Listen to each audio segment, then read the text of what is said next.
Hello guys, welcome back to digital studio. आज की class में हम लोग करने वाले हैं फिर से जो आपका टॉप 30 जी के चल रहा था इंपॉर्टेंट सा रैपिड फायर मतलब रिवीजन क्लास, उसका पार्ट 5 है आज। ठीक है, पार्ट 4 तक हमने कर लिया। पार्ट 4 तक आपने नहीं देखा है तो प्लेलिस्ट बना दिया मैंने एक जीके टेस्ट 2021 करके, और उस प्लेलिस्ट में जाके आप लोग देख सकते हो। ठीक है, तो विदाउट वेस्टिंग टाइम आज की क्लास को स्टार्ट करते हैं। बट बोलना चाहूंगा कि अभी तक हमने पार्ट 4 तक सिर्फ और सिर्फ हिंदी में किया था, बट आपके मतलब डिमांड पर मैंने हिंदी इंग्लिश दोनों कर दिया है।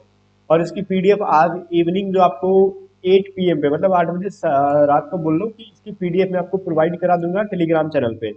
ठीक है, और एक चीज ध्यान देना, जो पीडीएफ होगा ना उसमें पार्ट 1 से लेके पार्ट 4 तक जितने क्वेश्चंस हुए उसमें हिंदी की हिंदी मिलेंगे आपको, बाकी उसके आगे जितने भी क्वेश्चंस आएंगे आपको हिंदी इंग्लिश दोनों मिलेंगे। तो इस चीज को जरा ध्यान में रखते चलना। तो चलो अब इसको हम लोग कंटिन्यू कर लेते हैं। और एक चीज मैं आपको बता दूं गाइज, यहाँ पे इंडियन कोस्ट गार्ड की तरफ से एक मॉक टेस्ट हम लोगों ने लॉन्च किया इंडियन कोस्ट गार्ड के लिए, जो कि अगर आप डीवी एग्जाम की प्रिपरेशन कर रहे हो स्टेज 1 के लिए कोई इंपॉर्टेंट है, जीडी के लिए कर रहे हो या फिर यांत्रिक कर रहे हो, सबका स्टेज 1 जो होगा सबको सेम टू सेम देना होगा। सबको पता है स्टेज 1 सबका एक ही होगा। इसी स्टेज 1 के लिए हम लोगों ने एक मॉक टेस्ट प्रिपेयर किया है, जो कि कंप्लीट 600 क्वेश्चन का एक क्या है भाई, पैकेज है। ठीक है, 600 क्वेश्चन का ई बुक है एक। इसको आप चाहो तो परचेज कर सकते हो, और इस ई बुक का लिंक मैं डिस्क्रिप्शन बॉक्स में दे दूंगा। मॉक टेस्ट का कोस्ट गार्ड मॉक टेस्ट करके एक होगा, और ये मॉक टेस्ट बाइलिंगुअल है, हिंदी और इंग्लिश दोनों लैंग्वेज में आपको प्रोवाइडेड है। ठीक है, तो चलो हम लोग चलते हैं अपने क्लास की तरफ। हम लोगों ने बहुत सारी क्वेश्चंस कर लिया। अब हमने करने कहाँ से भाई, 120 तक हमने कर लिए थे। अब हमको करने हैं 121 से। देखो फर्स्ट क्वेश्चन हमारे पास है, भारत ने ओलंपिक खेलों में पहली बार किस वर्ष भाग लिया था। मतलब कल भी हमने ओलंपिक के ऊपर बहुत सारे क्लासेस मतलब क्वेश्चंस देखे थे, और आज हम देखेंगे कि ओलंपिक में जो है पहली बार कब हिस्सा लिया था इंडिया ने। ये सिंपली 1900 ईस्वी में। ठीक है, ये एडी का मतलब क्या होता है, ईस्वी। ठीक है, चलो ये चीज ध्यान रखना। और देखो बहुत डेप्थ में अगर जीके पढ़ना चाहते हो तो आपको एक प्लेलिस्ट है, उसमें जीके जीएस स्पेशल करके। ठीक है, जीके जीएस स्पेशल 2021 करके एक प्लेलिस्ट है। उसमें प्रशांत सर डेली जीके पढ़ा रहे हैं आपको। उन्होंने मिशन 1000 करके 1000 प्लस क्वेश्चन का टारगेट किया है, जिसमें कि आपको 1000 से भी ज्यादा क्वेश्चन कराएंगे आपके एग्जाम के लिए, बहुत ही इंपॉर्टेंट सिलेक्टेड क्वेश्चन। तो वहां से आप उस प्लेलिस्ट से रेगुलर पढ़ते रहो, और मेरे क्लास में जितने भी जीके होते हैं मैं आपको रिवीजन कराते जा रहा हूँ, यहाँ पे रिवीजन करते चलो। फिर आपका देखना जीके कहीं बाहर से पढ़ने की जरूरत नहीं पड़ेगा, सिर्फ करंट अफेयर पढ़ना पड़ेगा, तो वो भी एग्जाम में टाइम कम पढ़ा देंगे आपको।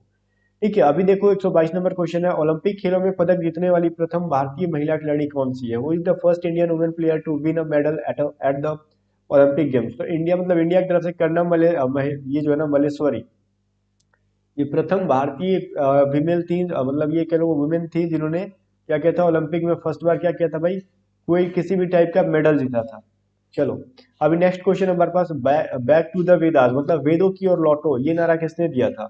वेदों की ओर लौटो ये नारा किसने दिया था, तो इनको दिया था महर्षि दयानंद ने। इन्हीं का नाम था दयानंद सरस्वती भी था। ठीक है, दयानंद सरस्वती इन्हीं को बोलते हैं हम लोग, महर्षि दयानंद जी को ही, या फिर बोल लो दयानंद सरस्वती जी को ही हम लोग महर्षि दयानंद कहते हैं। ये चीज ध्यान रहो, ये नारा बहुत बार ये जो है ना वेदों की ओर लौटो बहुत बार एग्जाम में पूछा गया है इस स्लोगन के बारे में। अभी देखो नेक्स्ट हमारे पास 124, प्रसिद्ध झंडा गीत जो है, झंडा उच्चार है हमारा, इसकी रचना मतलब इसको किसने लिखा है। इससे पहले हमने ऑलरेडी पढ़ रखा था कि एग्जाम में जो पूछा जाता है कि आपको राष्ट्रीय गीत राष्ट्रीय गान ये सब, राष्ट्रीय गान और राष्ट्रीय गीत में क्या अंतर है हमने भी देखा था, और किसने लिखा था और क्या क्या होता है वो सब चीजें हमने पढ़ लिया। और ये क्या भाई, झंडा उच्चार है हमारा, इसकी रचना किसने की थी ये पूछा जा रहा है। ठीक है ना, प्रसिद्ध झंडा गीत है, इसको श्यामलाल गुप्ता प्रसाद पूछा जा मतलब इसका आंसर होगा। और ये देखो मैं बता दूं आपको, पिछली बार एसएससी सीएचएसएल में लगभग 3 शिफ्ट में ये क्वेश्चन पूछा गया था। ठीक है, इसी को ध्यान रखना, तो जरूरी है कि आपके भी एग्जाम में आ सकता है ये। चाहे आप कोस्ट गार्ड की बात कर ले, या फिर नेवी की बात कर ले, या फिर एयरफोर्स के रगा के बारे में बात कर ले, सब में पूछा जा सकता है किसी में भी। अभी 125 है हमारे पास, पशुओं में मिल्क फीवर बीमारी किसकी कमी के कारण होता है। देखो एक मतलब एक बीमारी है एनिमल्स की, उसका नाम है मिल्क फीवर। वो किसकी कमी की वजह से पशुओं के अंदर होता है, तो ये होता है कैल्शियम। जब भी कैल्शियम होगी कमी तो उनके अंदर मिल्क फीवर नाम की एक बीमारी उत्पन्न हो जाती है। 126 में हमारे पास, मानव शरीर के किस अंग द्वारा यूरिया को रक्त से फिल्टर किया जाता है। देखो ह्यूमन बॉडी मतलब के अंदर क्या होता है, किडनी नाम का एक क्या होता है भाई पार्ट होता है। जितने भी इंसान खाना वाना खाता है उससे यूरिया बनता है, वो पानी पीता है उसके अंदर जब शरीर में यूरिया बनता है ना, तो यूरिया को फिल्टर करने के लिए किडनी होती है। तो ह्यूमन बॉडी के पास 2 किडनी होती है, सेम की जस्ट व्हील्स की तरह, दोनों साइड एक एक किडनी होती है। क्या करती है, यूरिया को फिल्टर करती है। चलो अभी नेक्स्ट देखो हमारे पास 127 में हमारे पास, किस एकमात्र भारतीय को ये इकोनॉमिक्स का बोला जाए ना तो नोबेल पुरस्कार दिया गया, मतलब अर्थशास्त्र का नोबेल पुरस्कार दिया गया है। मात्र एक ही है वो। ठीक है, उनका नाम क्या है भाई, अमर्त्य सेन, प्रोफेसर अमर्त्य सेन, इनका नाम आपने सुना होगा। ये बस ऐसे एकल है जो इंडिया इंडिया ने जिनको इकोनॉमिक्स में मतलब कहा जाए कि फर्स्ट एंड अभी तक लास्ट, मतलब इनके अलावा किसी को इकोनॉमिक्स में नोबेल पुरस्कार मिला ही नहीं। ओके, चलो अगला क्वेश्चन हमारे पास 128 है। भारत रत्न उस्ताद बिस्मिल्लाह खान किस वाद्य यंत्र के वादन से विख्यात है? मतलब यहाँ पे सिंपली पूछा जाए कि उस्ताद बिस्मिल्लाह खान जो है वह किस इंस्ट्रूमेंट को बजाने के लिए क्या है भाई फेमस थे, ठीक है, या फिर फेमस है? अभी भी शहनाई के लिए वो क्या है, ठीक है, शहनाई वादक है। बहुत बार एग्जाम में पूछा गया है कि ये किन निम्न में से कौन सा एक शहनाई वादक है, तो चार पांच नाम रहेगा, उसी में बिस्मिल्लाह खान का भी नाम रहेगा। या फिर एग्जाम में इस तरीके से पूछ लेगा कि बताओ बिस्मिल्लाह खान किस वाद्य यंत्र को बजाने के लिए विख्यात है, जिस तरीके से मैंने आपको क्वेश्चन दिया है उसमें से बहुत सारे इंस्ट्रूमेंट का नाम रहेगा, शहनाई हो गया, गीता, सितार, वीणा, जो भी होगा आपको आंसर कर देना होगा। अभी देखो अगला क्वेश्चन है, भारत के अंतिम गवर्नर जनरल कौन थे? कहीं देखो ये सी राजगोपालचारी, ध्यान दो ये स्वतंत्र भारत के अगर प्रथम गवर्नर जनरल पूछे तो भी आपको आंसर यही करना पड़ेगा। अगर सिर्फ भारत के प्रथम गवर्नर जनरल पूछे तो नहीं, अगर स्वतंत्र भारत रहेगा तब, इंडिपेंडेंट इंडिया रहेगा तब जाके सी राजगोपालचारी या फिर चक्रवर्ती राजगोपालचारी, या फिर ये पूछे कि अंतिम गवर्नर जनरल कौन थे तो भी इन्हीं को माना जाता है। मतलब स्वतंत्र भारत के प्रथम गवर्नर जनरल और भारत के अंतिम गवर्नर जनरल सी राजगोपालचारी, मतलब चक्रवर्ती राजगोपालचारी को ही माना गया है, मतलब यही थे, माना किया गया है। अगला देखो, भिलाई इस्पात संयंत्र का निर्माण किस देश के सहयोग से हुआ? देखो ये जो है ना भिलाई स्टील प्लांट जो है अभी, ये बताओ किस स्टेट में, जस्ट कमेंट करके बताना इंडिया के किस स्टेट के अंदर है ये, आप बताओगे। अब इसका जब निर्माण किया गया था तो इसको हेल्प लिया गया था रसिया से, ठीक है, किससे भाई? रूस से। रसिया इस कंट्री से हेल्प लिया गया था इस स्टील प्लांट को, मतलब क्या करने के लिए भाई, तो बनाने के लिए, कंस्ट्रक्शन के लिए हेल्प लिया गया था। अब इकोनॉमिकली ही ना वो लोग फाइनेंशियली हेल्प लेंगे और क्या लेंगे। अभी देखो उत्तरी ध्रुव में भारत के अनुसंधान केंद्र का क्या नाम है? मतलब इंडिया का रिसर्च सेंटर है नॉर्थ पोल पे, जो हर कंट्री का होता है अपना अपना, तो उसमें अपना इंडिया का भी है, तो उसका नाम क्या है भाई? हिमाद्री, ठीक है, हिमाद्री नाम से क्या है, ये एग्जाम में पूछा जाता है बहुत बार, ठीक है ना। जो नॉर्थ पोल पे इंडिया का रिसर्च सेंटर है उसको क्या नाम से जानते हैं हम लोग? हिमाद्री। इसको बहुत ही वीवीआई क्वेश्चन है, क्योंकि ऐसे क्वेश्चन बहुत ज्यादा आपको हर जगह पढ़ने के लिए मिलते नहीं है, बट बहुत ज्यादा इंपॉर्टेंट एग्जाम में पूछा जाता है। इवन पिछली बार आईबी का एक एग्जाम हुआ था, मैं बता दूं वो शायद 10th लेवल का था कोई एग्जाम, उसमें भी ये पूछा गया था, ठीक है ना, ये चीज ध्यान दो। 132 क्वेश्चन है हमारे पास, विश्व में माउंट एवरेस्ट पर चढ़ने वाली प्रथम महिला कौन सी थी? पूरी विश्व की बात की जाए तो, ठीक है, वो नेपाल की थी, इनका नाम क्या था भाई? जापान की थी वो, सॉरी जापान की थी, जुनको तबाई, ठीक है, ये नेपाल की नहीं थी, जापान की थी, जुनको तबाई। अभी चलो हम लोग नेक्स्ट क्वेश्चन की तरफ चलते हैं। अगला क्वेश्चन है हमारे पास, पीलिया जो है एक बीमारी होती है हमारे बॉडी में, पीलिया किस अंग का जो है रोग है? मतलब पीलिया जो होती है बीमारी, इंग्लिश में इसको क्या बोलते हैं? जॉन्डिस, ठीक है, ये हमारे बॉडी के किस पार्ट में होती है भाई? तो ये लीवर में होती है, जिसको हिंदी में क्या बोलते हैं हम लोग? यकृत, ठीक है। पीलिया नाम की जो बीमारी है उसको यकृत में होती है, एक चीज को ध्यान देना। चलो अगला क्वेश्चन है 134 में, द्रव सभी दिशाओं में समान दाब पारित करता है, यह कथन किस नियम से संबंधित है? देखो एक्चुअली होता है कि मैं आपको आंसर बता दूं, ये कथन पास्कल का नियम है। देखो जब भी अगर हम एक टैंक में या फिर एक ग्लास के अंदर क्या रखें, मान लो एक टैंक के अंदर हम यहाँ पे क्या करते हैं, पानी डाल देते हैं, ठीक है, तो ये जितना फोर्स इस वाले सतह पे लगाएगा उतना ही फोर्स यहाँ पे लगाएगा, ठीक है, मतलब इतना फोर्स यहाँ भी लगाएगा, इतना फोर्स यहाँ भी लगाएगा। तो इस चीज को बोलो कि सभी दिशाओं में ये समान दाब पारित करता है, ठीक है, वही बोल रहा है कि मतलब सभी डायरेक्शन में अगर मान लो जितना यहाँ पे जितना फोर्स लगाया 2 न्यूटन 3 न्यूटन जो भी है, तो उतना ही यहाँ पे भी लगाएगा।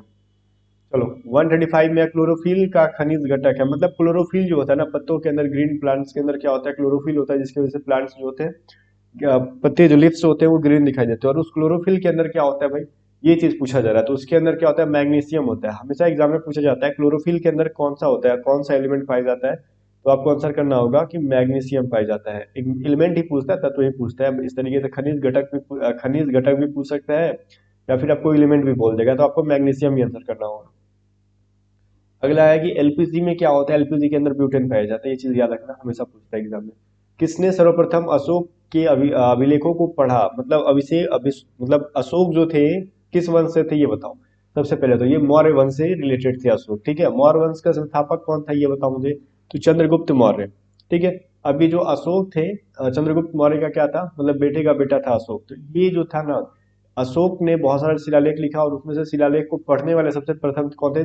जेम्स प्रिंसेप थे, ठीक है। चलो, किस बौद्ध भिक्षु के प्रभाव में अशोक ने बौद्ध धर्म का ग्रहण किया? देखो अशोक ने पहले बौद्ध धर्म को नहीं अपनाया था, बाद में उसने बौद्ध धर्म को अपनाया, तो उसको मतलब बौद्ध शिक्षा देने वाला या फिर अब बौद्ध धर्म को ग्रहण कराने वाला इंसान कौन था? उपगुप्त था, ठीक है, उसका नाम क्या था? उपगुप्त।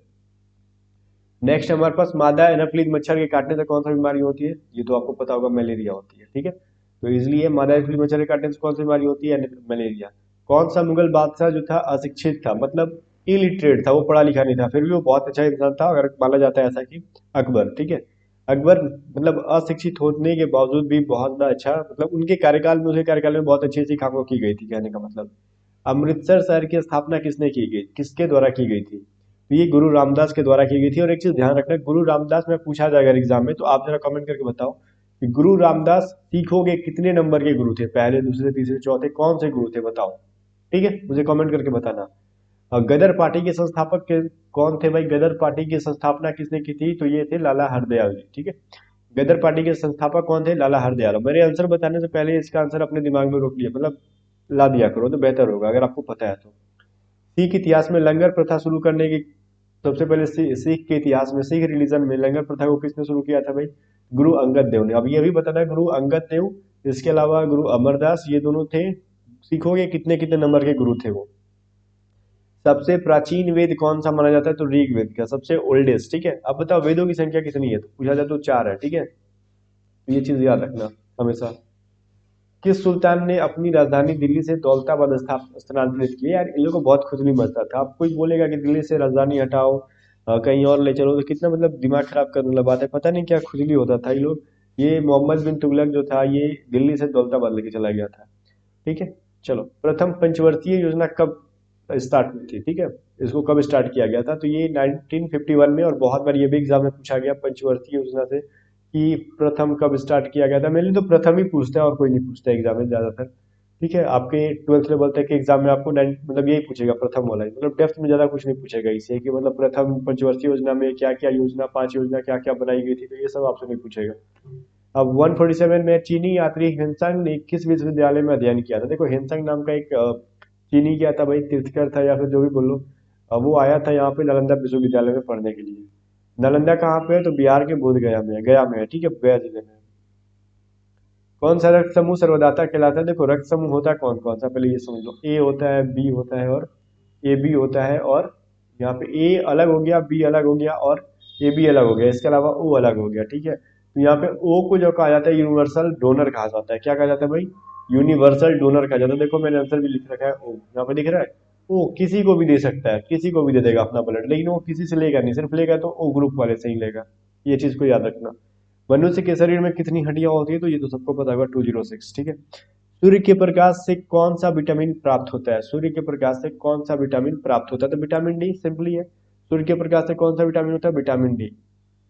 अब इसके बाद 150 तक का जितने भी क्वेश्चन कराए मैंने, 150 तक मतलब पार्ट 5 तक जितने भी क्वेश्चन हो गए मैं आपको प्रोवाइड करा दूंगा। और पार्ट 4 तक जो है आपको सिर्फ हिंदी में क्वेश्चंस मिलेंगे, पार्ट 5 और इसके बाद जो भी क्वेश्चंस मिलेंगे आपको बाईलिंगुअल मिलेंगे, हिंदी एंड इंग्लिश दोनों में। तो यहाँ पे एक चीज ध्यान दो गाइस कि जाने से पहले अगर जो लोग, फिर से मैं एक बार आपको याद दिला दूं ये चीज, क्या भाई, इस मॉक टेस्ट के बारे में। तो जिन लोगों ने ये मॉक टेस्ट अभी तक परचेज नहीं किया कर लो, क्योंकि जितना लेट करोगे उतना लॉस आपका होगा। एग्जाम नजदीक आ जाएगी, 600 क्वेश्चन आपके सर पे हो जाएंगे, अगर बाद में पछता के लोगे भी तो। क्वेश्चन तो आपको कोस्ट गार्ड के लिए अभी मार्केट में उतना अच्छा क्वेश्चन अवेलेबल नहीं है जो हम लोग इतना कम प्राइस में आपको अवेलेबल करा रहे हैं, ठीक है। मतलब बहुत ही सस्ता सा एक ई बुक है ये, आप चाहो तो इसको परचेज करके प्रिंट आउट निकलवा सकते हो।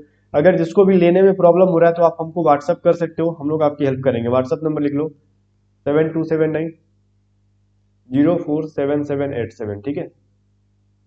ये नंबर आपको व्हाट्सएप पे कर लेना, आपको यहाँ से मिल जाएगी, ठीक है। फिर से मैं यहाँ पे लिख दूँ जरा क्लियर, 7279047787। और ध्यान दें उसमें कॉल वॉल नहीं लगेगा, सिर्फ व्हाट्सएप जाएगा, ठीक है। और व्हाट्सएप करके इंक्वायरी कर सकते हो, अगर आपको परचेज करने में कोई प्रॉब्लम आ रही है तो यहाँ से आप सिंपली जाके परचेज कर सकते हो, मतलब आपकी हेल्प कर दी जाएगी किस तरीके से परचेज करना है। चलो गाइज मिलते हैं। यहाँ पे देखो एक चीज, अगर आप ऑनलाइन परचेज करते हो तो मे भी आपको टैक्स पे करके 59 पे करना पड़ रहा है। अगर आप डायरेक्ट यहाँ पे कांटेक्ट करके परचेज कर लेते हो तो 50 रुपीज में आप परचेज कर लोगे आसानी से, ठीक है। तो गाइज मिलते हैं नेक्स्ट वीडियो में, तब तक अगर वीडियो पसंद है तो लाइक जरूर करना, और आज की क्लास में जो भी प्लेलिस्ट में हमने वीडियो को ऐड कर दिया है तो उस प्लेलिस्ट को एक्सेस जरूर कर लेना।